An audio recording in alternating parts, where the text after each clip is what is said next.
Welcome back to the Austin Young Show, everyone. I am joined today by the amazing, the king of funk and soul in Dallas, Ducado Vega. Ducado is an established artist, a baker. He is a father, grandfather, just a guy that cares about music and love and passion, and we're going to get into all of that today. So guys, stay tuned. But before that, this is 7 by Ducado Vega. Hey, this is Ducado Vega, and you are listening to the Austin Young Show. Baby, baby, come on. Welcome back to the Austin Young Show, everyone. That was 7 by my guest, the one, the only, the fucking iconic pie maker and song maker of DFW, Ducado fucking Vega. What's up, man? I would have been so upset with you had you not included the pie maker. Oh, man. And like that is a interesting fact that we're going to have to get to that not a lot of people know about. Not a lot of people know about it, but it's time.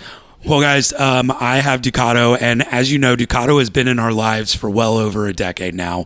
Ducado is the tastemaker of funk in soul in this city. Electro, disco, rap, rock, pop. This man has done everything and everything under the sun. But one thing that you should know about this interview, if you want a bio story on Ducado, I recommend going to my wife's past episodes, interviewing Ducado. There are several interviews from all other journalists about Ducado's backstory. This is going to be straight up about what's going on now, what's happening. There's a lot to cover. So, Ducado, for the people that don't know, introduce yourself, man. Hello, I am Ducado Vega, and I am so very thrilled to be here, man. Like you said, it's been a decade, and man, just the friendship and us hanging out and having so many experiences together. I mean, we've done a lot of things, man. I mean, the one that strikes out to me the most is it's the chillest one, well, not the chillest, but I remember waking up in the hospital and there's Ducado Vega, and I'm kind of like, right, exactly. Dude, that was an interesting experience. I mean, just to go to the hospital and both of you there, and I'm at going the same time. At the same time, I'm going, this is interesting, but of course it happens like this. It does. Of course. So, Ducado, 7. What's it about, my friend? Man, oh my gosh. Man, that is a song that I wrote actually about a relationship that I was in. And it was like, it's interesting because it has a kind of a crazy vibe as far as like the music, because I took from, I think Stevie Ray, from Hendrix, from Prince, and just balled it up and threw it into a song. I was like, what happens if I put these 3 guys into a song but it's me? You know what I'm saying? So it's just like it's like kind of like one of those anthem-y songs that it's my kick off the show song. Well, I'm glad that you say Prince, because I remember the first time I saw you, and I think the first concert I ever saw you at was Trees, I want to say. Yeah.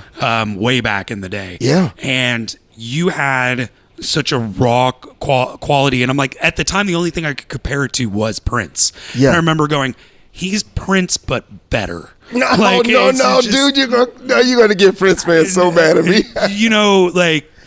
What are they gonna do? They're all taking fucking dialysis medication now.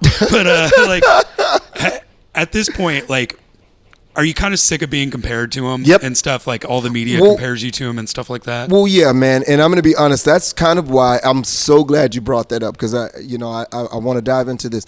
It's interesting because I think him being one of my musical heroes still to this day, it comes from that. And in high school, it's cool because it's cool being compared to somebody. Everybody likes, oh man, you sound like this person, or you look like this person. And it worked for me for many years. It really did. And then, over the last several years, I kept getting up going, yeah, but there's more to this guy than just, giving people familiar sounds and familiar vibes. 100%. And so, when I jumped in there, when I let you hear that song Underwater, and it was just kind of, you know what I mean? Maybe, yeah, you know what I'm saying. Okay, so how that happened was we were at a bar called the Harvey's. Yeah. It's possibly the best hole in the wall ever. 100%. Now, I remember you were just like, you were running sound for a band. I was running sound for a band that night. And you were like, Austin, I need your opinion, which at that point, no one asked for my fucking opinion. Like, I was just Veronica's husband at that point. Oh, no. So, like, I was honored, first of all. And you were like, come into the car with me. And I was like, oh, sweet. We're about to go smoke some weed. And then he's like, then he pulls out a track. And I'm like, awesome. I was hoping there was going to be weed. But we pulled out the track. We're going to get a song tonight. But we pulled out the song. And I remember it being, and I'd never heard you rap before. Yeah. Oh, really? Like, and then you were like, wait, you didn't know that I rapped? And you sent me some of your old rap shit stuff. Yeah. But that to me, you were curious because you wanted to see my reaction because you dropped a word that I could never say in 500 fucking years. But right. And you were like, how do you feel about it? And I was like, I can't give an opinion on that. Right. But at the same time, this is an amazing track, and I don't think you'll have any pushback. Yeah, no, I didn't. And there's a play on words when it comes to that particular word, because I actually said a word that sounds like that word, but it's not really that word. Yeah. But so it was cool. And it was just like me kind of bringing in the old vibe as far as like, you know, the vintage Ducado with the falsetto, but then kind of adding a hip hop vibe to it. And I was going, dude, this is Ducado. This is the Ducado that no one knows is Ducado. And it was me grabbing hold of my real identity as an artist and saying, I know that you guys are used to this, and I know you're used to a certain kind of funk, but dude, y'all gotta hear the real guy. But that takes me back to my first question, because I feel like that was the moment when you shed that Prince-like skin. Yep. And you became, I mean, you've always been your own musician, but that to me felt like a much more genuine and honest representation of, because, you know, I know you've moved on in life and everything, but your partner at the time, Xenia, added something. And this felt like the movement from Ducado Vega and Xenia to Ducado. It was that, because, you know, and at the time, and I am not hesitant or have a problem with mentioning this, we were going through a kind of a transitional period in our relationship. That it had started around that time. And so, you know, we were like, okay, we were just kind of weighing things out and figuring out where we go from there, from that point. But the music is a reflection of where I was emotionally as well as where I was creatively. And so it got caught on that song, and you hear my emotions, you hear it in the words, because I'm talking about stuff. I'm stating what's going on in my life as clear as day on that song. And yeah, it was that breaking point where, wow, I'm going to have to be Ducado all by himself. How did that, I don't mean to get heavy so early in the interview, no, but it's like, cool. How did that make you feel? Did that further your creative ambition? Did that kind of make you have to sit back and think? And I was overjoyed, and I was heartbroken, and I was ecstatic, and I was saddened, because I knew, you know, and oh man, and I've never said this publicly, I knew that day was going to come. Even when we were at our height and at our hottest and things were great, something always said, it's gonna come back to you, bro. And I know people might say, oh, you're full of crap. Man, dude, I swear. And I've never admitted that. I think I might have told you this privately, you and V, but I've never really said it publicly. I knew it was gonna come down to me having to just be Ducado. I didn't know how. I was like, no, and I would shake that thing off, but that voice in my head was like, bro, it's gonna come. And I was like, okay. And then it happened, and I was like, whoa. Well, do you think the best music comes from heartache? Shit, Jell. Some of the best music, absolutely. And sometimes it's not even about heartache and loss. Sometimes it's heartache in just where you are in your life, figuring yourself out. You know what I'm saying? That part. 100%.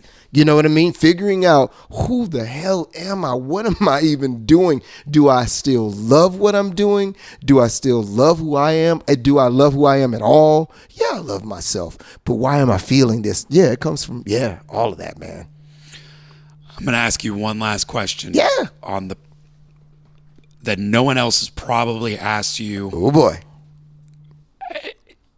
Don't answer it if you don't want to. Okay. Do you miss playing music with Xenia? Is there any part of that life? It's the last question that I'll ever ask you on this. Is there anything from that old life that you're kind of like, man, I do miss those shows or miss being able to play off someone that knew my style of music so well? I'm gonna be as honest with you as possible. I miss camaraderie on stage with musicians. Period. I do a solo thing, so I can say that just the camaraderie, just of having another musician there that you can feed off of, that part, yeah, absolutely. As far as missing what me and Xenia did, as a band, not relationship. No, I know exactly what you're saying. I think we did what we were supposed to do, and I think we did what was outlined for us to do as a team, and I think we did some pretty good stuff, and then it changed, and I accept that, and I don't necessarily miss that though. I mean, I'm gonna be honest. Now I know people, he's full of crap. No, really I don't. I think we did everything we were supposed to do as a team, as a band or a group, whatever you want to call us, and I think that it was time for it to change, and so I'm going with the flow, man. So you haven't played a lot of shows recently. Nope. I know we'll come back and talk about your DJing life, but you said that you miss just playing with musicians. Yep. Is there a plan now with like Hella and stuff coming out? I'm sniffing maybe full album coming up. Is there a plan to start touring the music more heavily? Not touring, but playing it. Yep. Absolutely. Yeah. I love DJing. I think it's great. Have a blast because it's music. It's all music. And I get to experiment with all kinds of music, country music, rock music, pop music, hip hop, whatever. But there's a time when you got to look yourself in the mirror and go, but who are you, bro? And you have to face that music. No pun intended, or maybe pun intended. And you got to go. Yeah, I'm like, you're a performer. You're an entertainer. And I can entertain through DJing. I do that. But there's nothing like picking up a guitar or a bass or playing keys or singing your own music. Completely different. So yeah, I have to. I have to answer the call, bro. It's not even whether or not it's like, oh, do you miss it? Sometimes I don't. But I do. But I got to just answer the call, man. Because I know that's where I'm going to find my greatest joy and my greatest excitement in my life. Dream local lineup. Bass player. Drummer. Lead guitar. Oh, my gosh. Dream lineup. Local. Oh, wow. Let's see, man. Bass player. Oh gosh, man, you got me on that one. Dude, wow. You officially became a guest. Ruth officially jumped up on you during the interview. Yes, Ruthie did. Yeah. I love it. Okay, so bass player, I'm gonna say, wow, Blackie from Blood Rich. Okay, damn. Okay, that's a good one. Yeah, dude, Blackie he got it. He wasn't a funk dude. He was a complete rock metal hardcore dude. But when he got in there, he was so passionate about getting it. He got it, and it was yeah. All right, lead guitar.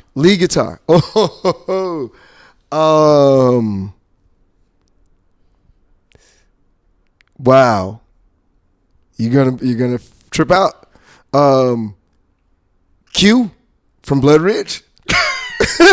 So basically, you just want Blood Rich to back you. I'm just being as real can be. Blood Rich, yeah. Okay. Drum. If you say fucking Blood Ridge. No.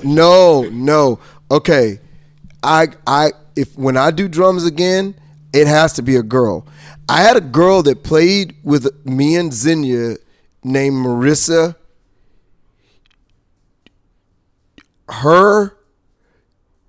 But she's like a beast. She is crazy. But my drummer so when we were redoing stuff a couple years ago, I had a young lady come in, and she plays drums with Yolanda Cruz, Fabi on drums, Blackie on bass, Q on guitar and keyboards. Who's doing keys and synth? Keys and synth. Oh man. She's a solo artist, but Remy Riley. Oh, that's a good fucking choice.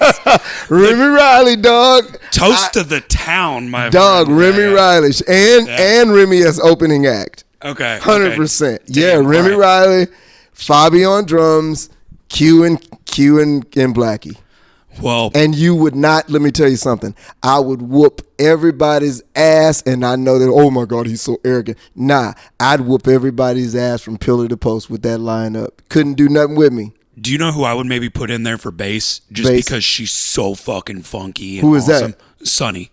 Oh Marcel. yeah, Sonny. Yep. Yeah. And I talked to Sonny about, did she do funk? And she was like, nah, man, I'm a rock dude. So Sonny knows, and I'm going to tell her about this. Yep, Sonny. If it wasn't Blackie, it would be Sonny. That's a good fucking choice.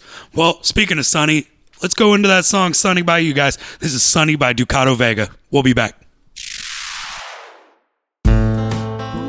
Welcome to the Veronica Young Show, where I dive into the beautiful chaos of life.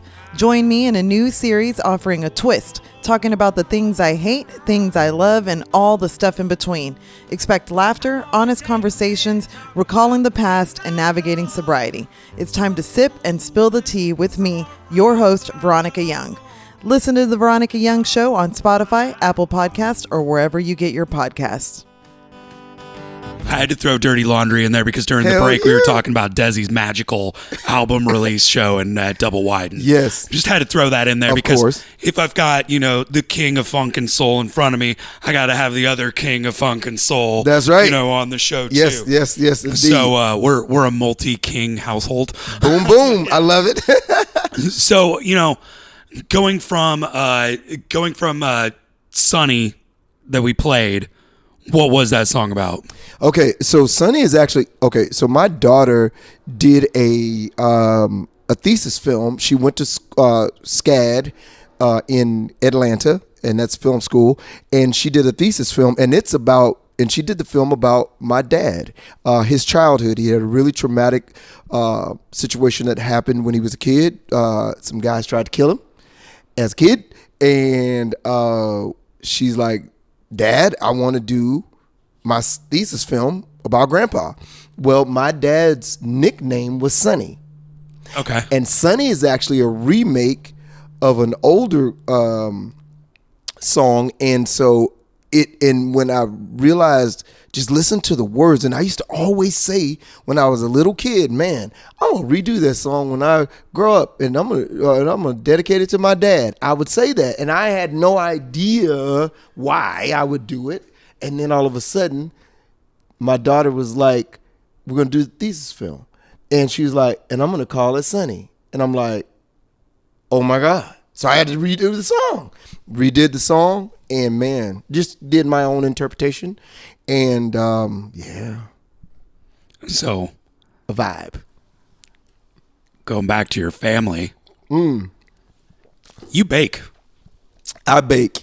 Where did you get that from? I feel like it's always a family member that passes it down to us. Okay, so my cousins can cook their butts off. My uncle can cook his butt off. My mom's sister can cook. Well, she's passed away now, but my uncle and my uncle and my aunt are now passed. But they both are just cooking asses. My mom, anyway, if she hears this, she'll kill me. But So I had in this situation where I loved sweet potato pies and I hated everybody's sweet potato pie that I tasted. And I decided to call my mother. And I said, Mom, how do you make the sweet potato pies? I tried to make one and they wouldn't come out flat. They were like humped up. And I'm like, what is going on? So I called my mom. I said, Mom, what do we do about sweet potato pies? And she said, just do this. And so she told me, and the recipe was okay. And I was like, yeah, but they're not flat. So she is going to fucking kill you. Yeah, and so, oh, wait, it gets better. Dude. So I called my mom's sister, my aunt, and I was like, no, you did not. I said, how do you get those pies flat? Well, she's like, you do this. And I was like, okay. Then she told my mother. Duke calls me and asks me about this. My dad called me. And he said, did you call your aunt and ask her about cooking those pies? And I was like, yeah. He said, your mother is so upset about that. I was like, what? He said, man, don't ever do that again. He said, please don't. He said, your mother was so mad. Because he's got to hear about that Bro. for the next fucking 20 years.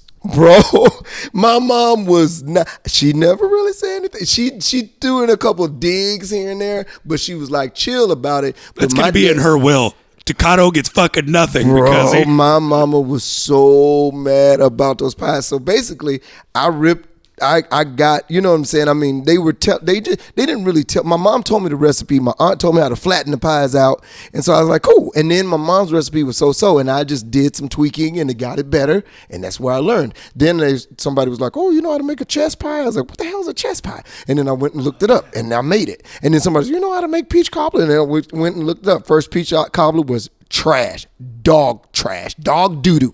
All right? Like, you can't nail everything on the first try, man. Dog. Practice is perfect. Bro, my first peach cobbler was just garbage. And I was like, this is not how you make peach cobbler. So I went back and I tried. And now peach cobbler, pies, yeah, I'll be baking my ass off. So how did you get from, home baker to commercial baker? Oh, wow. So I was like, I got to make money. I need money. And so I was like, okay, so I had a friend who had a kitchen. He has a restaurant. And I was like, hey, man, I need to make some pies. And so I went to his, because it's, health department and all that. So I went there, made some pies. And so I started going out to people. And I started going to businesses and go, hey, I make these pies and da-da-da-da-da. First place I went, I never will forget, South Dallas Cafe. And so Ms. Price was like, okay, that's fine. She said, but you gonna eat one at the same time I eat one. And she was like, okay. And I get that. Like, you're just a little strange guy coming in here bringing me pie and say, I want you to da-da-da-da. I said, yeah, sample. So I was like, no problem. I said, you pick one for me, whatever you want. She picked one. We ate at the same time. She said, oh my God, this is good. I wound up being a vendor for them, for those pies, for a decade. Wow. Until the restaurant closed, till that location closed.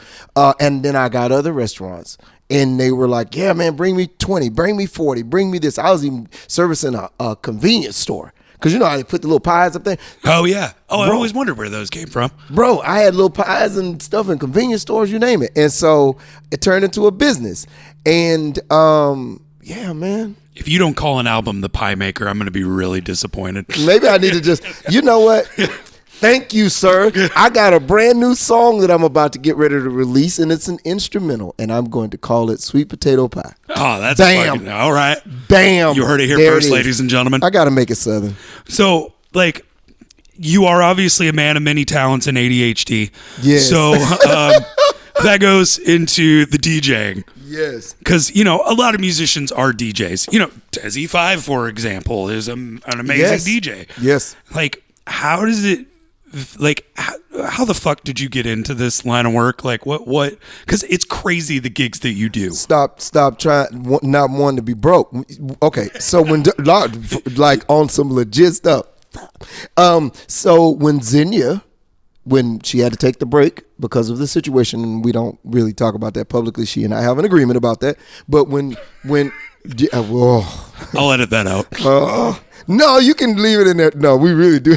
It's a thing. So I'm like, okay, I don't talk about it. But anyway, so when she took her hiatus from performing live, I was like, okay, what in the hell am I going to do? I was like, because I'm used to going and performing live, making money that way, because we were making money. We were traveling all over Texas and Louisiana and Arkansas and just different. But we went to Arizona even. It was crazy. So now all of a sudden, my person who was with me, that was my partner in crime doing this music stuff, she's not performing anymore. So what am I going to do? And so I was like, I don't know. So then someone was like, hey, there's an opportunity for somebody that need a DJ at this place, North Texas Jellystone Park. And I was like, okay, cool. And they said, you should give it a go. And I went out there. Bam. The rest is history. I just became DJ Vega. DJ Vega. Now, does it help you? Like, do you ever remix your own stuff into sets? Hell yeah, I play my own music, man. I'd be best marketing you got to do, though. That is some of that. Like, to me, not like I've even played like because of Sounds of Deep Ellum, the album. I've even played like some of those artists' music on my set, like Flowzilla. When I was at AAC. Dude, I played her music. I played Maya Piata's music. I played Lorelei K's music, and I played my music up there, like on stage, like in front for the Stars game when I did the thing. So yeah, man, I play my music. I'll throw my music in there. Hell yeah. So like that brings me to you've played the AAC, you've played Trees, you've played some of the biggest venues that Dallas has to offer. House of Blues. Like, what's next? What's the venue you haven't cracked yet that you're like, fuck, I want that venue? Let's see. I got to do the Granada before. Well, I can't say before. This might be a little secret there, but I gotta. Come on now. No, I can't do. Oh, look at, she's all up on me. I mean, life. We never know where the journey is going to take us. So. That's such a cop-out fucking answer. But no, so for you, it's the Granada. Granada. And then what's the other one? Kessler. Kessler. And then down in Deep End, what's the big one down there? The Factory. The Factory. I got to play the Factory. It's personal. The Factory is personal. The Factory's personal. I will say, though, there was a set. I've got the video somewhere of you playing at Trees. And that was some of the most gorgeous footage because I was able to shoot from that top balcony. Yeah. And like get it. And I remember, I think I used it on an old episode of Hungover with V way back on the day. Yeah. But like, you've also gotten quite a bit of critical acclaim the last couple of years, such as, you've got the Observer kissing your ass and stuff like that. And you've got, all these other big publications finally giving you your due. Yeah. How does it feel to finally getting the write-ups? About fucking time? Yeah. Like, I'm gonna be honest, about fucking time, because I've been out here getting it. And I'm getting to a point to where I'm at a stage in my life and the number matches the attitude now, as far as whatever number you want to attach to me when you call that age shit. I don't get into the age thing, but the number matches the attitude, or better yet, the attitude matches the number now. Yeah. So yeah, I mean, don't get me wrong, it's not a cocky statement. It's not like, oh, I should have gotten it. No, but it's like, I've been out here busting my ass. I look out for other musicians. I try to always be positive and try to bring something good to the forefront. I ain't out here dissing people, talking shit about nobody, and I constantly put out music. I got videos, I got music, I got content, I got all of this shit, and I'm going, okay, man, somebody, please, can we get some love? And it's not that I don't feel like I haven't been shown love, because I have, and I'm not gonna knock it, but it feels really great. Thank you, Eva, over at the Dallas Observer. Love you to death. Thank you, KXT. Thank you, KNON. Anybody who has extended themselves and shown me that love, I love you right back. I appreciate it, because it feels like, wow, I've gotten to that point. You know what I mean? And the reason why I'm not mad, because everything has its time. So I can't be mad about it not happening beforehand, but it just feels good when I can say, damn, it's about time. Well, and the thing about you is you always surprise me, because I'm always like, every time I'm like, oh man, he's at the top of his game. And he's like, no, now he's even more at the top of his game. It's like every year you get better and better, better, better. Yeah. So what advice would you give to a 15-year-old that comes up to you and goes, I want to be Ducado Vega. What at the peak of your game right now, what's the advice? What's the advice? Couple things. One, stop trying to compete with the competition, because there is no such thing as competition. Completely dismiss that from your brain. The biggest competition you have is with yourself. All right? And so the minute you release trying to be better than everybody else, and you just want to be the better you and top yourself, you're unstoppable. No one can fuck with you because you can only be the best version of you at all times that you can be. So don't worry about anybody else out there. You're not competing with anyone. There's enough room. There's enough money. There's enough press. There's enough streaming platforms for you to get yours. Don't compete. Get it out of your brain. Second of all, don't give up. I know a lot of people say that, but I bet you 95% of the people who I started out in music with don't fuck with music anymore. I'm telling you, for me to still be in it is insane. Next thing, find out what excites you. What's exciting to you about this? What excites you? And then get around people who love you genuinely and unconditionally, who support you unconditionally. You guys are probably some of my biggest supporters in DFW. You, V. Thanks, man. No, for real. And my ex-wife said something to me. She's my best friend. And she said something to me. She says, the reason why you want to move all the fucking time is because your biggest supporters aren't in Dallas. She said, your biggest supporters don't live in that city.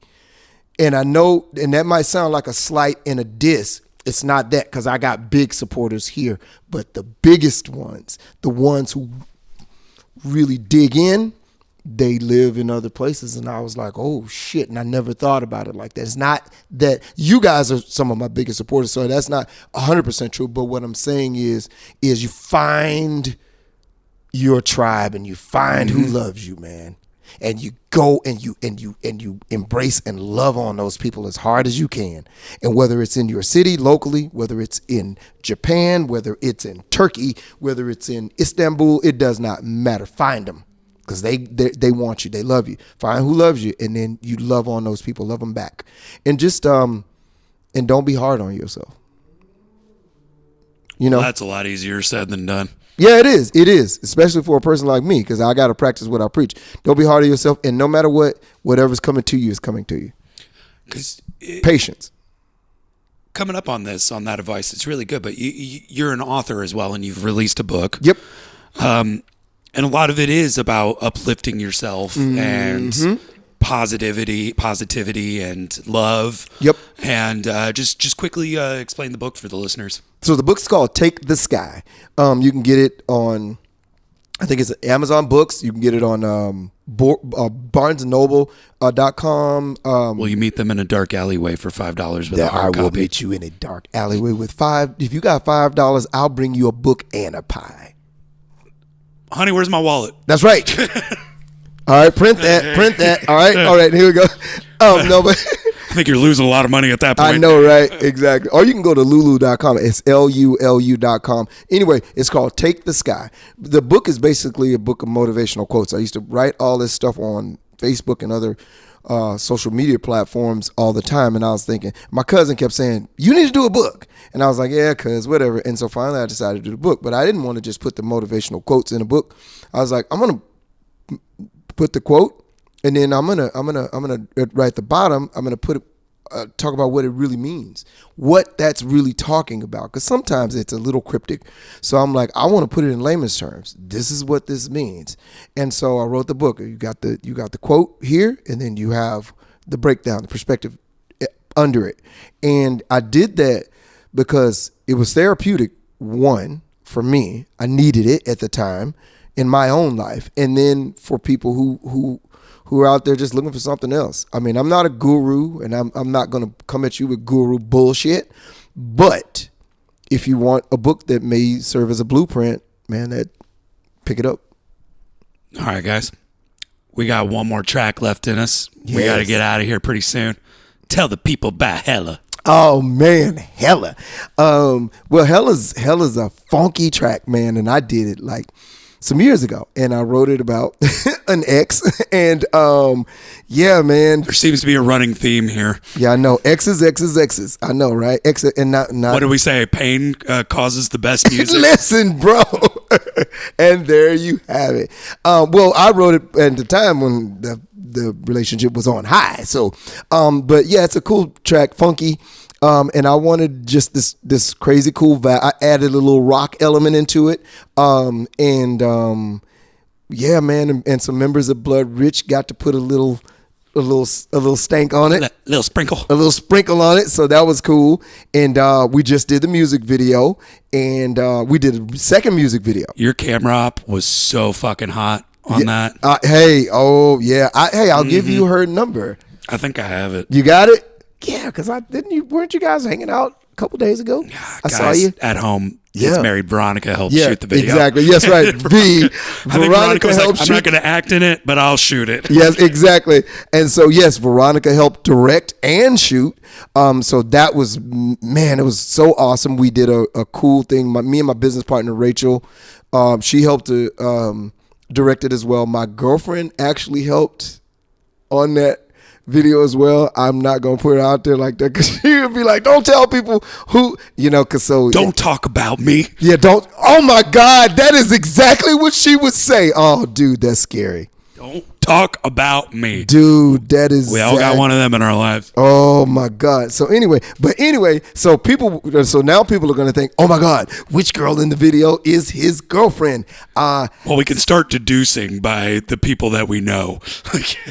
You had some legends in that video too. Yeah, man. Jay Gavitt.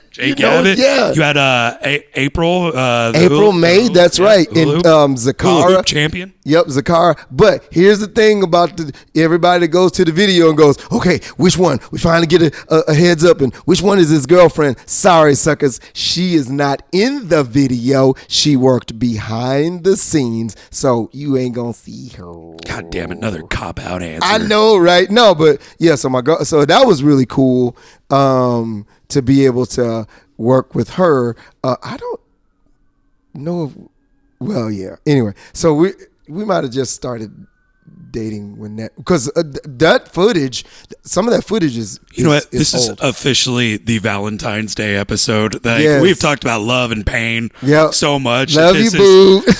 All right, now Ducado, you are, before we leave and get out of here and play Hella. Yep. You are a bit of a sex icon. You ain't gonna start that. Oh yeah. No. That boy, like, I see them tight pants. Like, come on. So, no, you just did not. Talk to the ladies. Talk to the ladies for it's Valentine's Day. What do you got to say for all the lovely ladies? I would like to say to all of the beautiful ladies, thank you so much for always supporting Ducado. Thank you for all of the very beautiful comments you've left on my social medias. Thank you for all of the beautiful energy, because I think the most beautiful, and this is not kissing ass, I think the most beautiful energy, kissing ass. Yeah, it is, maybe, but the most beautiful energy is the female energy on the planet, and I'm saying that because I have daughters, and so I'm surrounded by it at all times. And to all of the ladies, and look, love yourself. And with this song, it says you hella fine, you hella sexy, hella bad attitude, always in the mood. And basically what I'm saying to you is, it does not matter your height, it does not matter your background or weight or none of that. You are what you feel you are, and you are hella fine. Look, get in the mirror and say it. You hella fine, you hella sexy, and that's all it is to it. And then walk out, have that attitude, and live that every day. It doesn't matter about anything that anybody tries to put on you. You are beautiful. So that is my message to the ladies and to my girlfriend. I love you. That's right, ladies. He's off the market. Guys, this is Hella by Ducado Vega. Thank you, Ducado. You stuck around till the bitter end. If you want to hear more of my beautiful, sexy voice, then go to theaustinyoungshow.com. There you can find links to my social media where you can follow me, write reviews, all that kind of bullshit. Also, wherever you're listening to your podcast, there's a description. There you'll find the list of the band names and songs and where you can follow them. Seriously, go follow all of us. We'd appreciate it.